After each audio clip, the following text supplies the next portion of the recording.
धन्यवाद अध्यक्ष महोदय।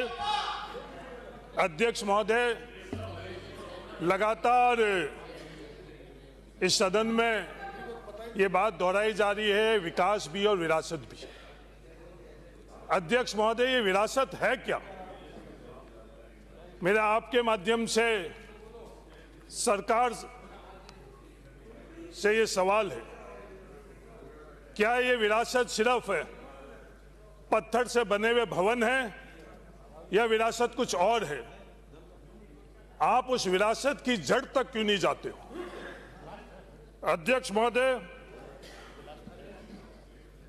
पहले खेजड़ी आई, फिर जीवन आया और उसी जीवन ने थार को रेगिस्तान नहीं सभ्यता दी।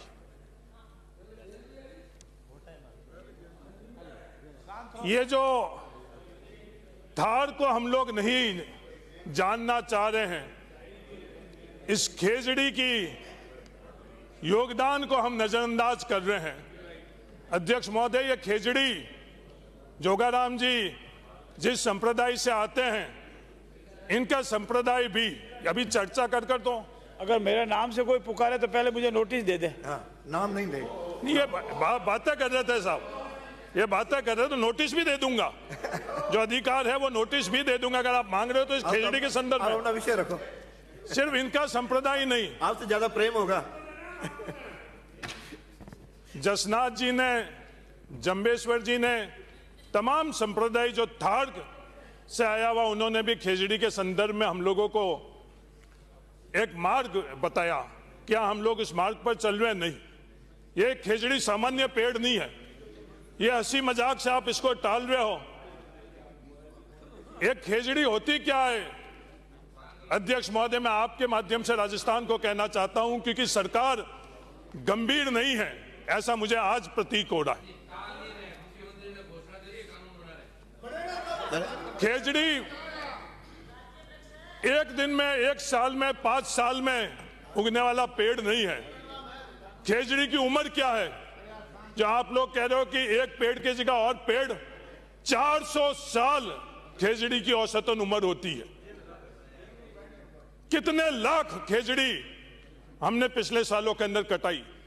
25 लाख, 75 लाख, 1 करोड़। आज ये सवाल हम लोगों के सामने है। एक वो पीढ़ी थी जिस पीढ़ी ने अभी तो खेजड़ी को बचाने के लिए अपना सिर दिया। कम कर दो। आज हम लोगों की पीढ़ी विफल हो रही है, ये हम लोगों को स्वीकार करना चाहिए। दोषारोपण नहीं है।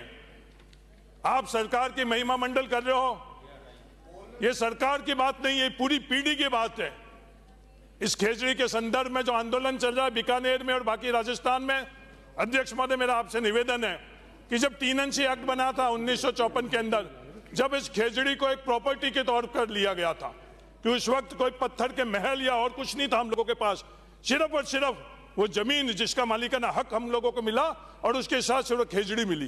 तो इस खेजड़ी को बचाने के लिए नियम बने और नियम के साथ साथ मंशा भी होने चाहिए। मंत्री जी ने बोला कि सरकार चाह रही है, सरकार एक तरफ तो ये बात कर रही है और दूसरी तरफ हजारों खेजड़ी पिछले 10 दिन के अंदर राजस्थान में कटवी है। हाथ जोड़कर निवेदन है, ये दोषारोपण नहीं, इस खेजड़ी को सदन पूरा मिलकर बचाए, मेरा निवेदन है। विराजिए सब कहते हैं माननीय आप तू मैं आप इधर बात नहीं करो, इसे टालमटोल नहीं करे, सबकी जिम्मेवारी है। वरिष्ठ है, आप बोलना आता है, आपसे तेज बोलना आता है, अरे माननीय तर्क से बोलना आता है। माननीय आप इधर बात, ये मेरे को बताने की जरूरत नहीं है। माननीय सदस्य, जो आपकी जिम्मेवारी, आप उसमें विफल हो रहे हो। आप तो सरकार के तौर पर जिम्मेवारी नहीं ले रहे हो, वो टाल रहे हैं। हो गया विषय हो गया। 4 मिनट हो गए। विराज 4 मिनट हो गया सर, 1 मिनट जवाब दिलवा दो। अंकित